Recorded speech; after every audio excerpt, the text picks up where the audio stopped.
Have you ever had a moment that made your skin crawl? A shadow where there shouldn't be one? A whisper in an empty room, or something you simply can't explain? If so, we want to hear from you.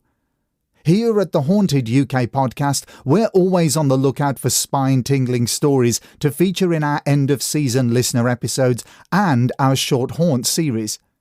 Whether it's a chilling encounter, a mysterious experience, or something that's haunted you for years, we want your tale. Send your story to contact us at hauntedukpodcast.com. And don't forget to follow us on social media. Facebook, X at Haunted UK Pod, TikTok and Instagram at Haunted UK Podcast, or visit our website www.hauntedukpodcast.com. Now, if you love what we do and want even more haunted goodies, then you can support the show on Patreon and Ko-fi. We've got 2 brilliant tiers, Possessed and Spooked, both packed with bonus content, exclusive episodes, and extra material that'll keep you up all night. But that's not all.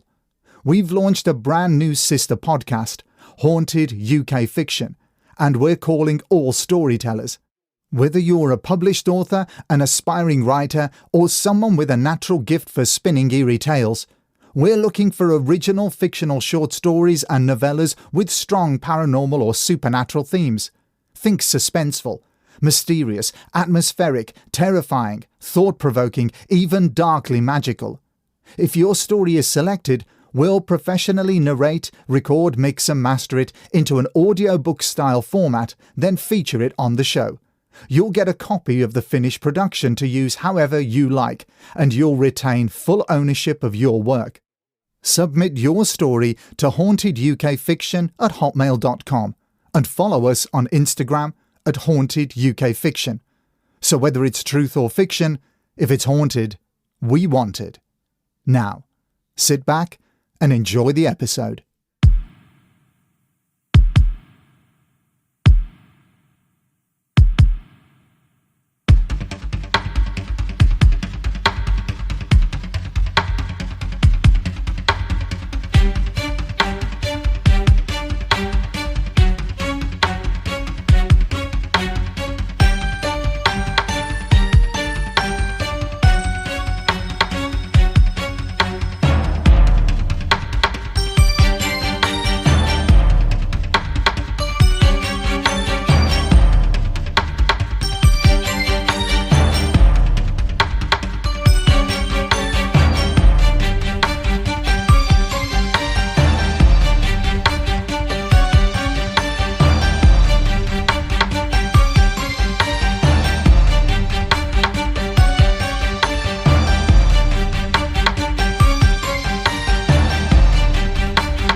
On Sunday the 3rd of August, I had the chance to attend the Black Shuck Festival in Bungay, a lovely town in East Suffolk. We briefly spoke about the legendary black dog, Black Shuck, in episode 5 of season 6, but I wanted to dig deeper. I wanted to know more about its story, its impact on Bungay, and its cultural significance today. Plus, what goes into organising such a fantastic event? Who's involved, and how do they pull it all together? To get the scoop, I was lucky enough to chat with Chris Reeve and James Mayhew. These individuals not only know the legend of Black Shuck inside and out, but also understand the intricacies of putting together this fantastic festival. We met at Bungay's museum, and I had the pleasure of interviewing them both. Their insights were fascinating, and I'm excited to share these interviews with you as we gear up for Season 7 of the Haunted UK podcast. Before we start, stay tuned for a special prize giveaway. Keep an eye out on our Patreon, Ko-fi and social media accounts for more details. We hope you enjoy this episode, and who knows, maybe we'll see you at the next Black Shuck Festival. The church appeared a mass of flame, and while the storm did rage, a black and fearful monster came, all eyes he did engage. All down the church in midst of fire the hellish monster flew, and passing onward to the choir, he many people slew. Welcome to the Haunted UK podcast and to the Black Shuck Festival 2025. I'm here in Bungay, a quiet Suffolk town with a unique past. Today we're delving into the legend of Black Shuck, a ghostly black dog set to haunt the countryside, stalk the coastline, and even burst through the doors of a church during a violent storm in 1577. To help uncover the truth behind this centuries-old tale, I'm speaking with Chris Reeve, a local historian who's studied the myth of this fascinating creature and its impact upon Bungay and beyond. Chris, thank you so much for joining me. How are you today? Fine, thank you. Yes, and it's a pleasure to have you interviewing me, particularly during the Black Shuck Festival that's going on in Bungay at this moment over this weekend. Brilliant. I'm going to kick this off. So to start with, for the benefit of the listeners who don't know who or what Black Shuck is, what makes this legend so enduring here in Bungay, and what is Black Shuck? Well, to start off, I do just have to make it clear that in Bungay we make a distinction between Black Shuck, which is the nationally known name for black dog phenomena, and the black dog of Bungay, because we see his appearance, a properly chronicled appearance in the church in 1577 as specifically the black dog of Bungay, and very different from the legends that relate to the Black Shuck stories. Right, okay. Has Black Shuck always been portrayed as a malevolent animal? And does the name Shuck have any known origin at all? Yes. I think if I just take up your second point first. Okay. The name Shuck originates from an early period, the Saxon period actually, because the word shucker actually means a demon. Right. And shucker actually then created the name Shuck. That's what Shuck derives from. And the origin, one of the origins of the black dog stories, the Black Shuck stories, relates to Scandinavian tribes who invaded Britain in the 4th century, and they brought with them legends of Woden or Odin, who was known as the king of the Norse gods. Okay. Because they were very sort of anyhow, Woden, king of the Norse gods, was known as the storm god, who drove a pack of black hounds across the sky at night. And it was said that one of the hounds was dropped to earth, and maybe that's the origin of Black Shuck. Right, okay. So that's fascinating. So it can go all the way as far back as that. Exactly, yes. Yeah. Saxon times, you see. That's prehistory, really, before proper written records, yes. Chris, one of the most striking stories about Black Shuck involves St Mary's Church. And this took place in August of 1577. What happened on that day, and how did the legend of Black Shuck become tied to that event? Yes, well, it's a very well documented event. And what happened was that on the morning of August the 4th, 1577, as the congregation of the St Mary's parish were gathering together in the church for their normal 10 o'clock service, a terrifying thunderstorm arose, and it was described as such thunder, lightning, and hail as was never known the like. That's how it's actually described in the parish record, so pretty dramatic. And the church itself was struck by lightning. So it was a terrible thing because the masonry of the church started crumbling, and the windows were blown in and smashed. And the church was plunged in complete darkness. So the people were absolutely terrified. They were screaming and shouting, praying to God to preserve them. And while all this was going on, suddenly it appeared to them that a great black beast, or the devil in such a likeness, as it was described, came leaping along the central aisle and then attacking people to left and to right, wounding some and killing others. And then, almost as suddenly as it appeared, it disappeared. And as it was described, it flew, it didn't run, it flew to the small town of Blythburgh, which is close to Southwold in Suffolk. and similar atrocities happened in that church, where some more young people and men were killed during a lightning strike as well. And so that story is now as important to Blythburgh, really, as the Black Dog story is for Bungay. That's fascinating. So it wasn't just Bungay, actually. The legend, well, the dog went to a completely different place and literally repeated the same event somewhere else. Exactly, yes. So it says, as we said, very well chronicled. Yeah. In two different places, shortly after each other. So I think this next question is going to tie up with a book that Chris he actually wrote. This is his first book, The Story of the Black Dog of Bungay. Are there any surviving written accounts or illustrations of what happened? And what was the public response at the time? And before you answer, Chris, there are a couple of fascinating photographs inside Chris's book that tell a hell of a lot about this actual event, and one of them is an original piece of text that was written shortly after the event happened with an illustration of Black Shuck. So if you could tell us a little bit about that, Chris, and any surviving written accounts. Yes, righto. What happened was that shortly after the event, on August the 4th, 1577, it seems that various Bungay people who had business to do in London and had reason to visit the parish of St Pancras Church reported what had happened in their church to the Reverend Abraham Fleming, and he was absolutely fascinated by the story, so fascinated, in fact, that he decided to write a booklet about it, describing the story.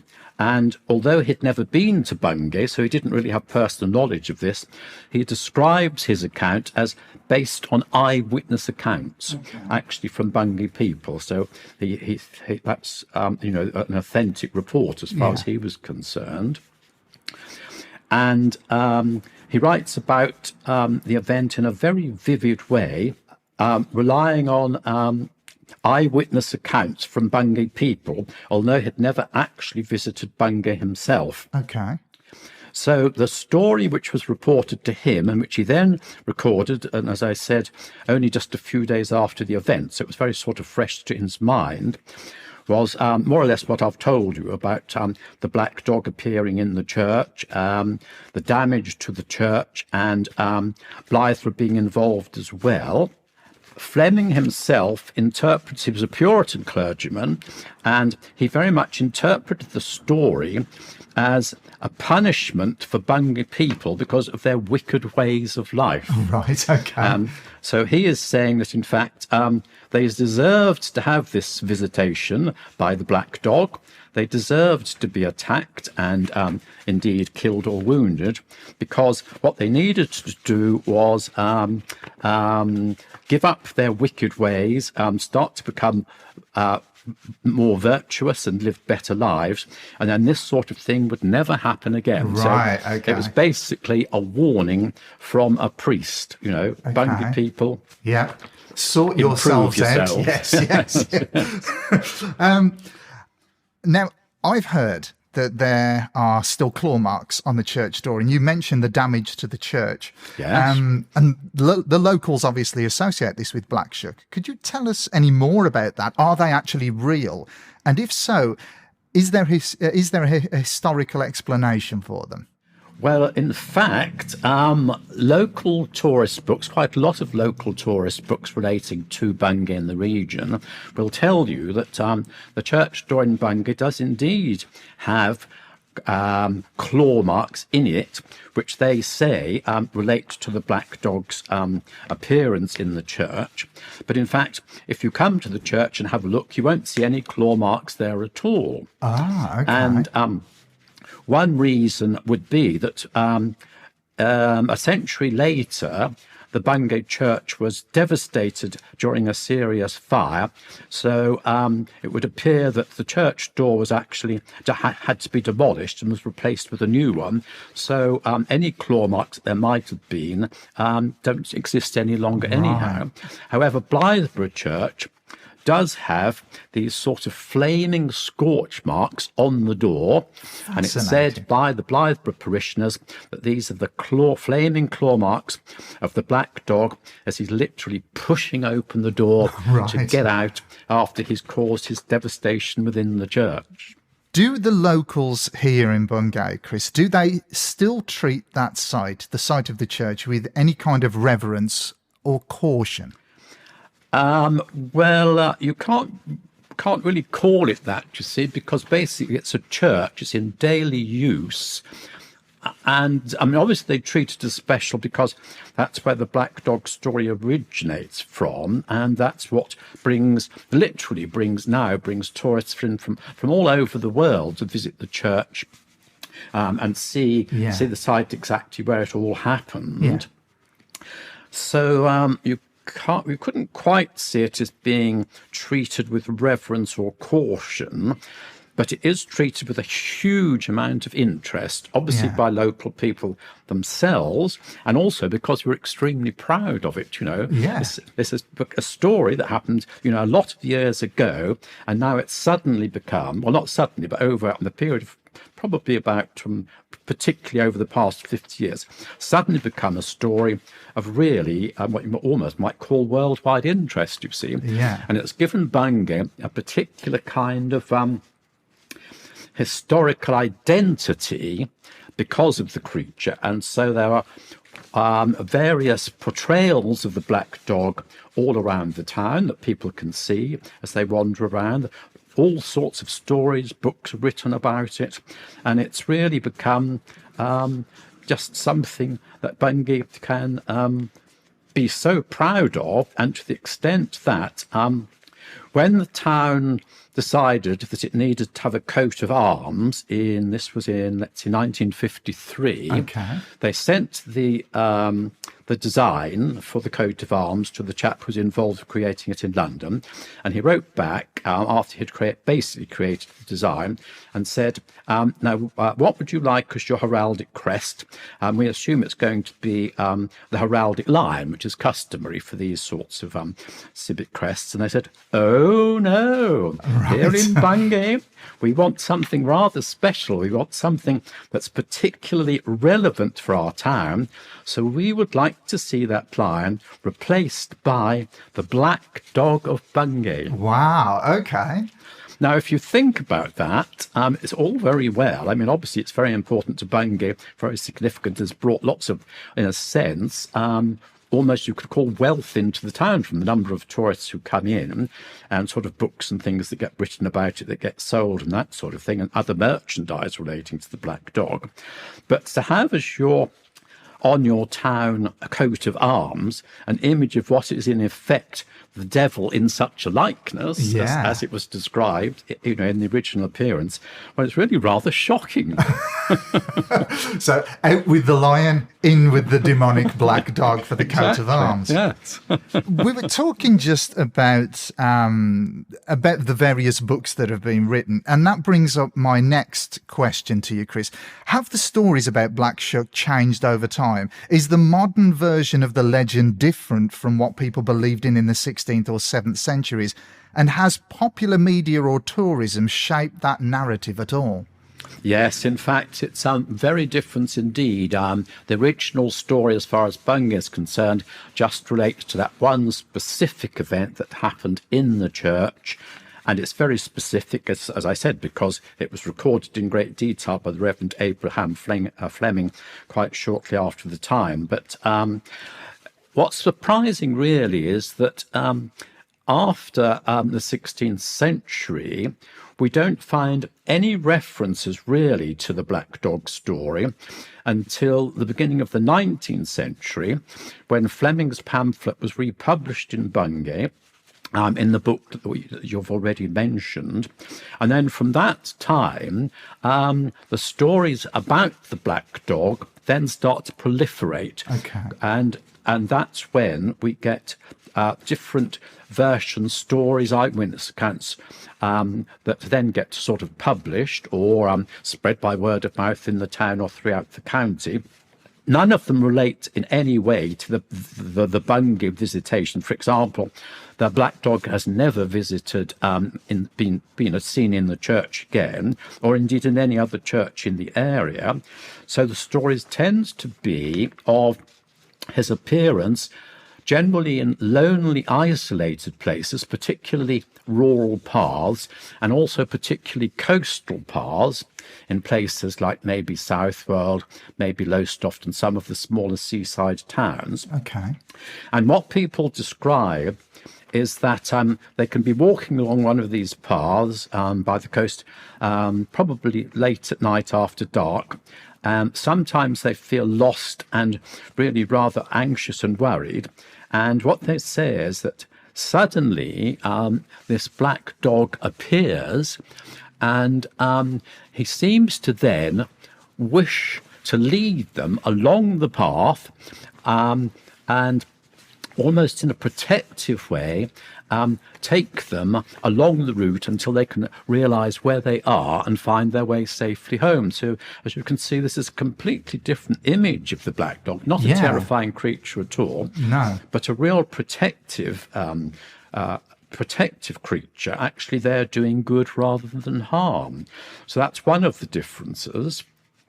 And of the other stories that are told, they vary quite a lot, really. For example, some people state that they've seen the black dog in various circumstances. And there's one particular story of a woman in Bungay. This was in the 1950s or so, and she was out late at night. I think she'd just gone to post a letter in the Bungay post office. And she said as she was turning away that she suddenly saw this great black dog just down the street. And she was obviously horrified. The creature just disappeared. It didn't threaten her in a way. It just disappeared. But she was very shocked indeed. And she spent rather a sleepless night being, so shocked by it. And just quite soon after she awoke that day, she got a message to say that a favourite aunt of hers had suddenly died of a heart attack in the night. And she related that death to her viewing of the black dog. And so you will find people telling stories of witnessing the dog in the same way, and then shortly afterwards something very unfortunate happens to them. I mean, they might be climbed up the ladder to be distempering or painting their ceiling, and they fall off the ladder. So more of a harbinger of doom in a sense. Well, that's right, you see. So not killings or anything more immediate, but just bad luck, really.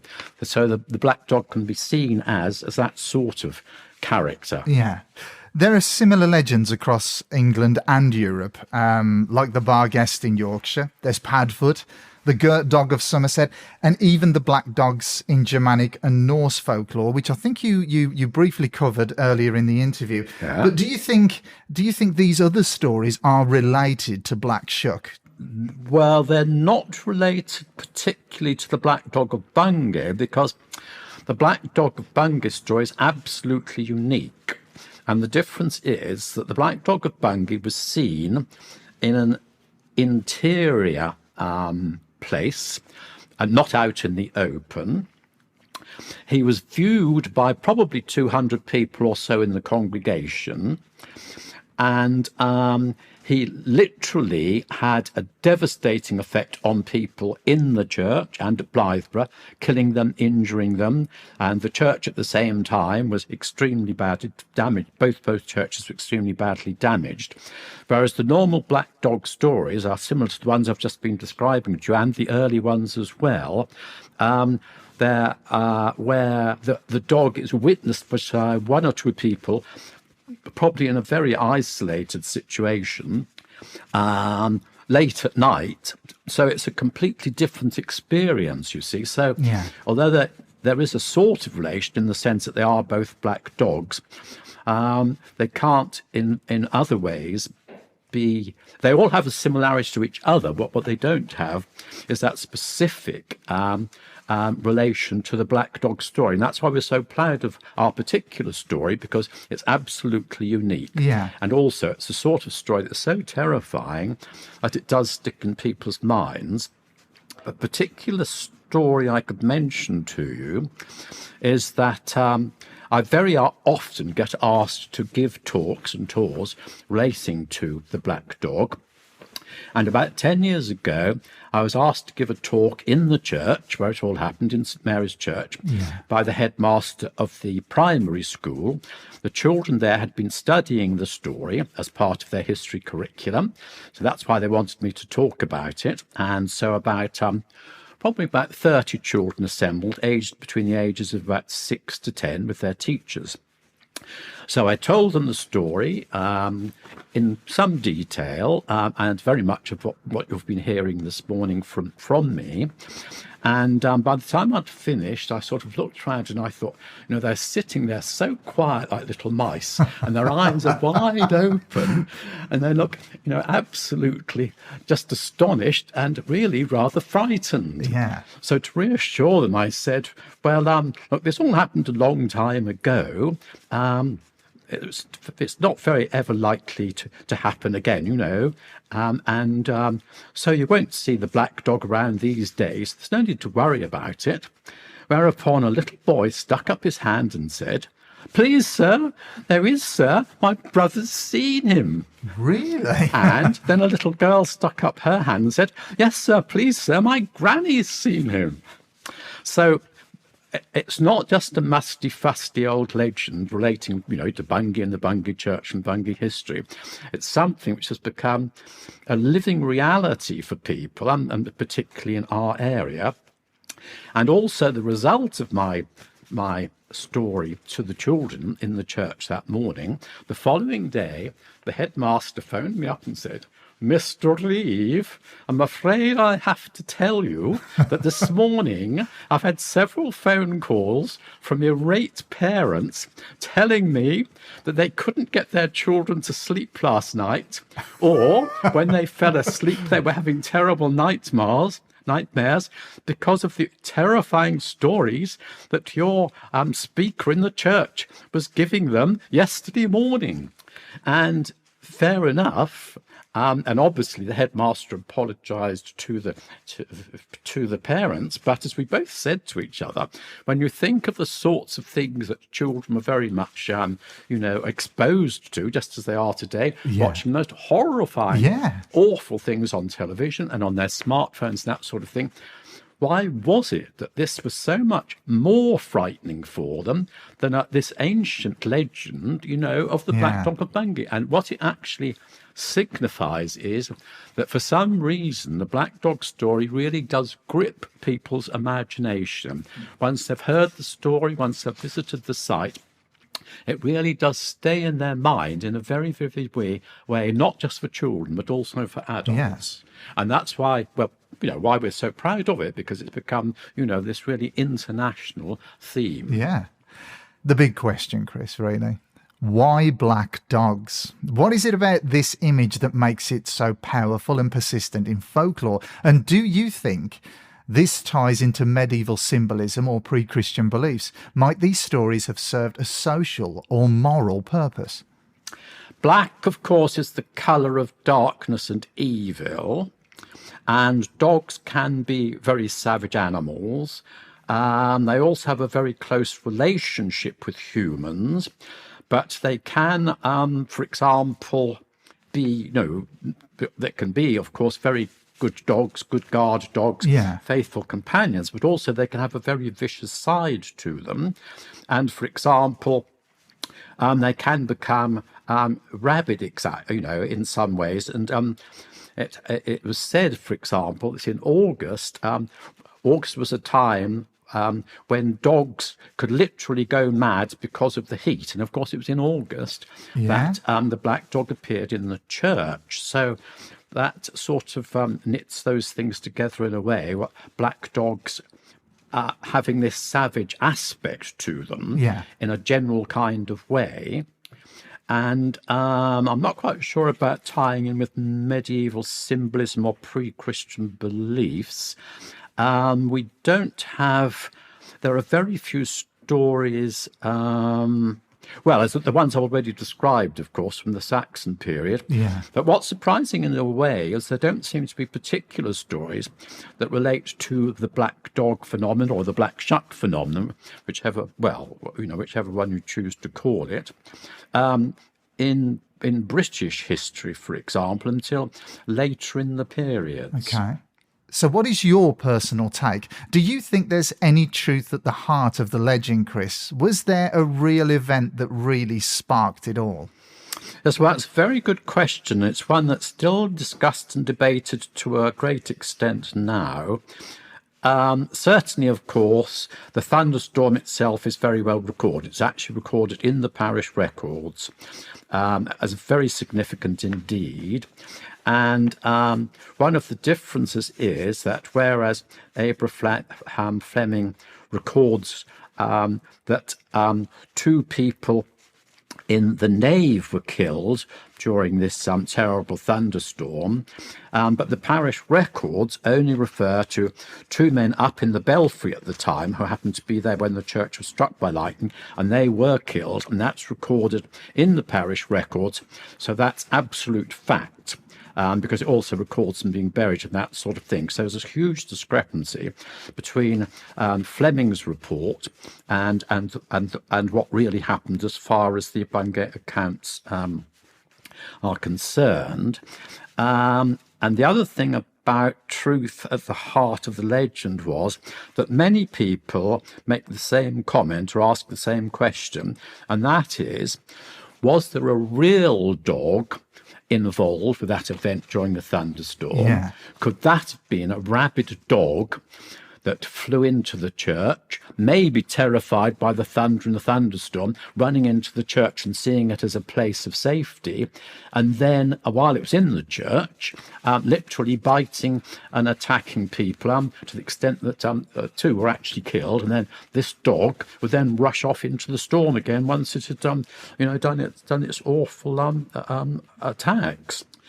But the thing is, it's very likely that if there was a real dog involved, that would have been recorded in the parish records at the time, and it wasn't. I mean, obviously, if people literally saw a dog, they'd say, yes, they did see a dog, but it would come across in such a way that the parish records would think they'd have to make a mention of it, you see, and they don't. Right.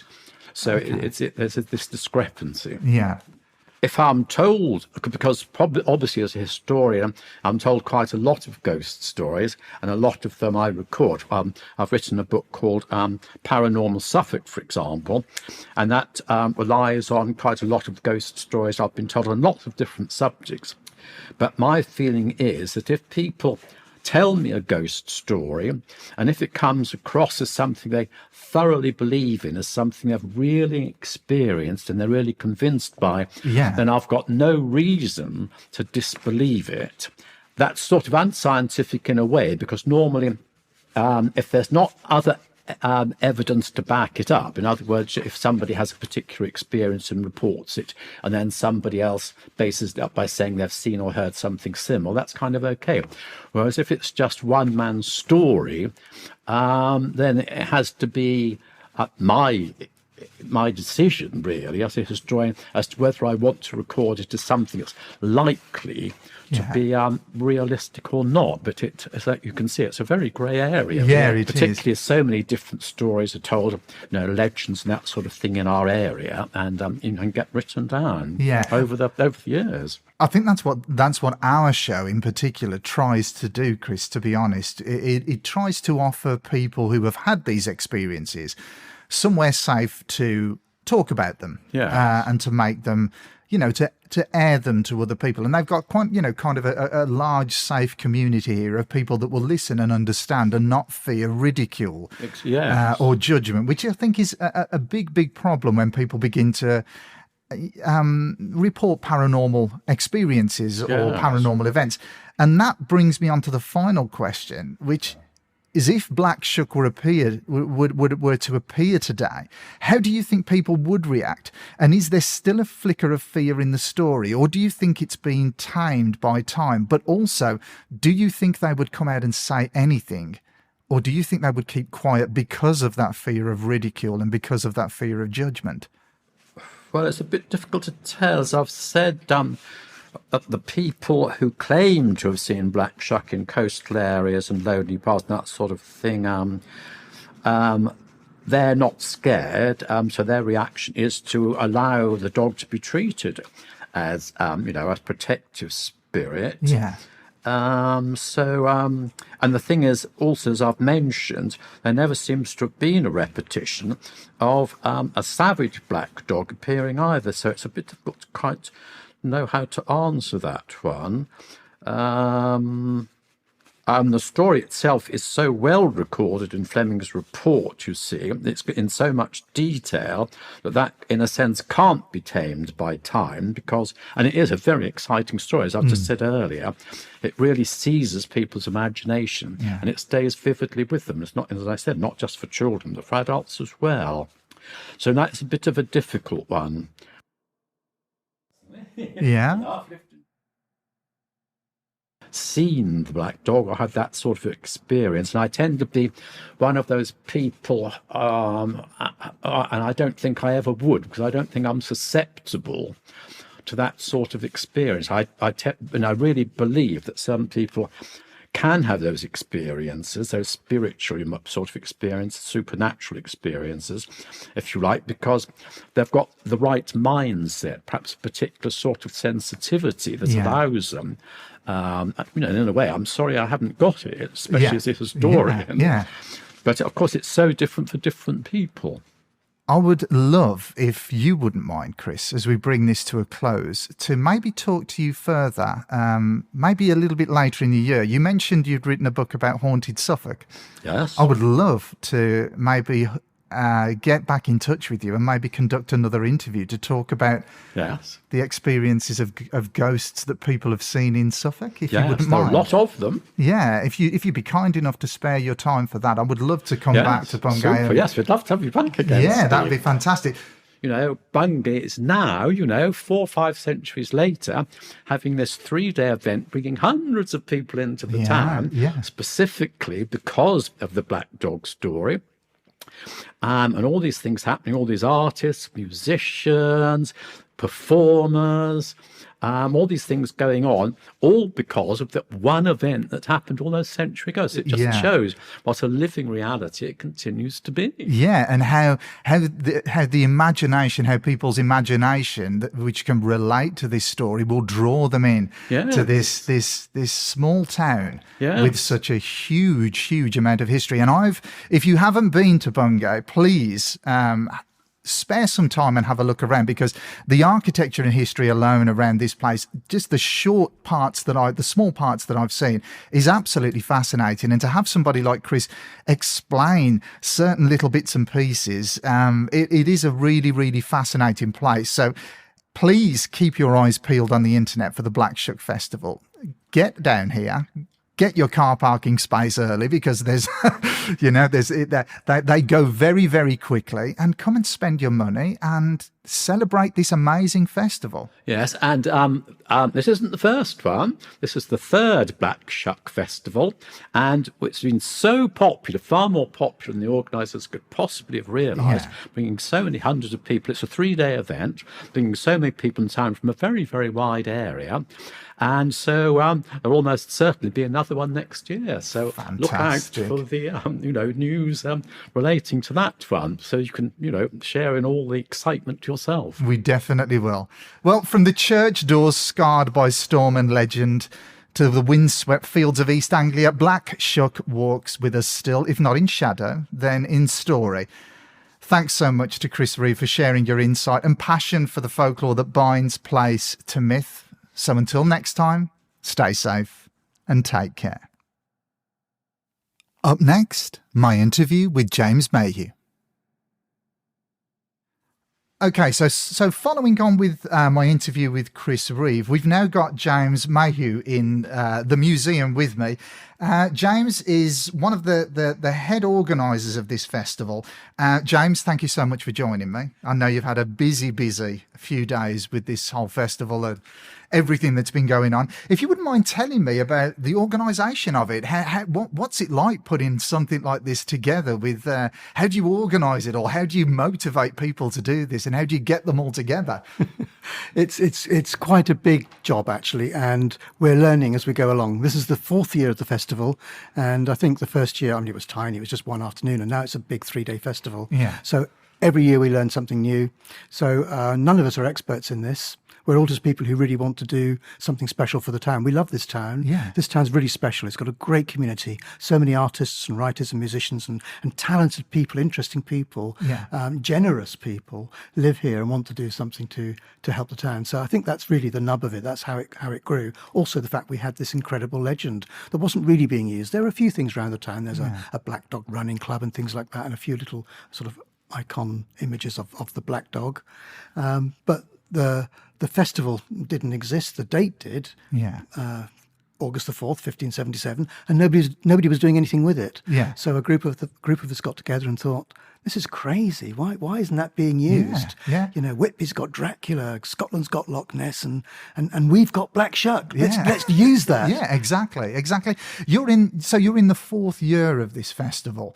Has it been? Have you had any pushback at all from any locals or anything like that, or has this been a safe journey, or have you had some bumps in the road getting to where it is today? Because this is a big festival now. This is for a small town. You know, for a small town, it's a big festival. You know, there's a lot of people here. It attracts a lot. We covered this in one of our episodes. In our 4th series, along with other beasts of the UK.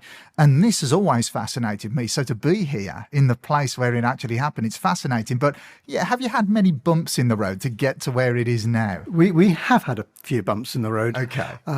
Don't want to put you on the spot. Well, there's a couple of things which I think I can talk about. I mean, the first thing is the name of the festival, because here in Bungay, a lot of people think of the legend as the Black Dog of Bungay, and they're quite possessive of that title. Okay. So when it was proposed as the Black Shuck Festival, they weren't happy. They didn't like that, and the argument in general, it wasn't my argument personally. It was sort of a general argument of the whole committee, was that Black Shuck was more universally known, and we needed to attract people from outside the town to come in and enjoy the festival and enjoy the attractions of the town as well. We want to serve the community here in Bungay, but we also want to reach out beyond that. Of course.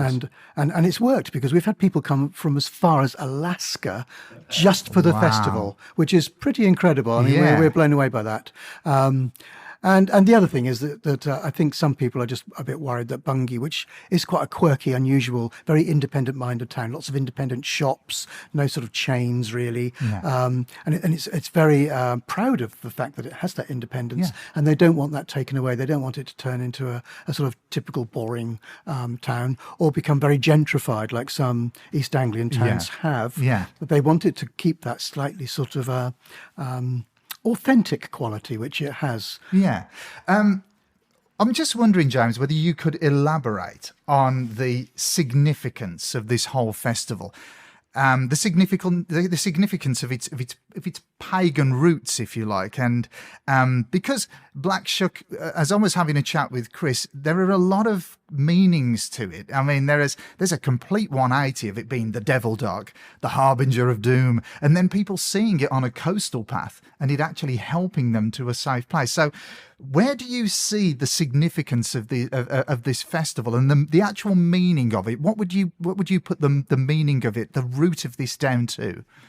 That's a really good question, and I think it might have more than one answer slightly. But I think that the cool thing about the festival is that we want it to be something very positive. Obviously, the idea of a black dog has become a sort of symbol for depression and a very negative thing, and obviously the original legend is quite horrific. So a few people have questioned that and said, you know, why would you want to celebrate this hellhound? What's great about that? But we have this ceremony as part of the festival where we symbolically burn an effigy of Black Shuck. Okay. It's not a real fire because it's been so dry this year we couldn't have a real fire. So we had a sort of symbolic fire with these people in fabulous costumes by a local artist called Toto, who designed these amazing fire sprite costumes. Okay. And so there was a sort of dance around this pyre, and then the effigy of Shuck was put into the pyre. And we give people demon cards, and they can write their demons down onto the cards and throw them into this pyre. Yeah. So it's a way of chasing out your demons. It's like a kind of renewal in the same way that historically in some cultures they would perhaps burn an effigy of winter for the coming of spring. Yeah. It's the same kind of pagan idea as that, really. So we're casting out our demons. We're sending Shuck away for a year, if you like. Yeah. Incredibly interesting. It's a little bit like Halloween, isn't it? It's the misinterpretation that people can sometimes get of something like Halloween, where it can be associated with satanic ritual and things like this. But it's really not meant as that kind of festival, is it? No, absolutely. I mean, Halloween, All Saints, and Yeah. if you look at Latin American culture, how they celebrate, and even in Spain, I think they have picnics and graveyards Yeah. and things to remember Yeah. people, Yeah. which I think is actually really beautiful. Yeah. So it has all become sort of deliberately channeled down a very dark route because actually that's very attractive to people. People course like it horror is. stories. They like to be scared. Yeah. So I think that's one of the reasons why it's developed that way. You are quite a talented artist, actually, James. And Am I? Yeah. Take your word for it. I've seen the cover of the festival booklet. Chris showed me that. Brilliant illustration. Thank you. That's very kind of you. Give me some idea of the influence for that illustration. Where did that come from? Did it brew over time, or is it something that's been in the head for a while, and you just thought, "Yep, I know where I'm going with this"? Well, I didn't actually. I mean, I've done stuff for the Black Shuck Festival before, and my usual work, I'm a book illustrator. That's the day job. Okay. And recently, most of my books have been illustrated using collage and printmaking, and very different from the image you're talking about. But one of the organisers of the festival got in touch and said, my vision for the program and for posters this year is something inspired by pulp paperback fiction of the 1960s and 70s, that kind of thing. So I did some research, and of course they were all images that I recognised. I remember seeing all these books on my parents' bookshelf when I was a kid, and they're very distinctive, and they're often women with fabulous hair fleeing from Gothic houses in the middle of the night in their 90s, it's that kind of thing, and running into quicksand or something like that. So I love them. I mean, they're quite cheesy, and sometimes they're a little bit lurid, with very heightened light and drama and shadow and stuff. But beautifully done, Chris. Absolutely. Beautifully I mean, done. the technique of those artists is incredible. They were really, really great draftsmen and really, really great painters. Yeah. Because it's really not easy actually to do that, as I've discovered by doing my pastiche of it. So that was the beginning, and I've done this image of Bungay Church during a storm with lightning, and this woman with fabulous hair fleeing, and of course Shuck surrounded in a fireball, and I just loved painting it. It was such great fun to do. It's again, it's a fantastic illustration. It reminds me a lot of, as you pointed out, that period. Straight away, I just think of the Hammer films. Absolutely. Those striking images of Peter Cushing, Christopher Lee, people like that. Those film posters, all of that. Absolutely totally. fantastic. In relation to the artwork as well, you organised or helped organise a competition with the schools, the local schools in Bungay? Yes, absolutely. So one of the really important parts of the festival is our outreach programme. We feel passionately about that because we recognise that not everyone's going to have the opportunity to come to the festival for whatever reason. They might be on holiday, or maybe they just don't get brought to the festival. So we want to reach as many children and as many people in the community as we can. Okay. So we decided to do workshops in schools, and I was one of the practitioners who went into schools and ran art workshops with the kids to inspire and encourage them. And I told them that the legend of Black Shuck and about their amazing local folklore, about which I feel they should be excited and proud. Yeah, of course. And then they all did fabulous artwork and had exhibitions in the schools, and then they were awarded incredible prizes, including one from Chris.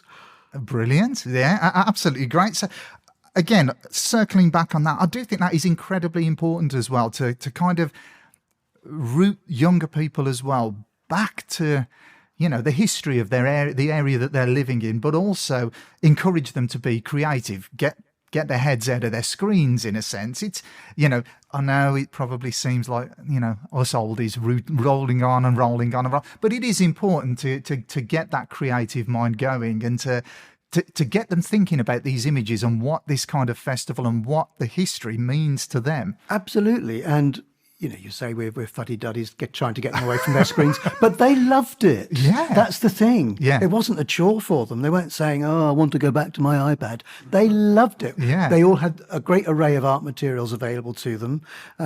Some were using materials they'd never used before. They were experimenting. They were playing. They were surprising themselves. Yeah. They were realizing that they were better than they thought they were.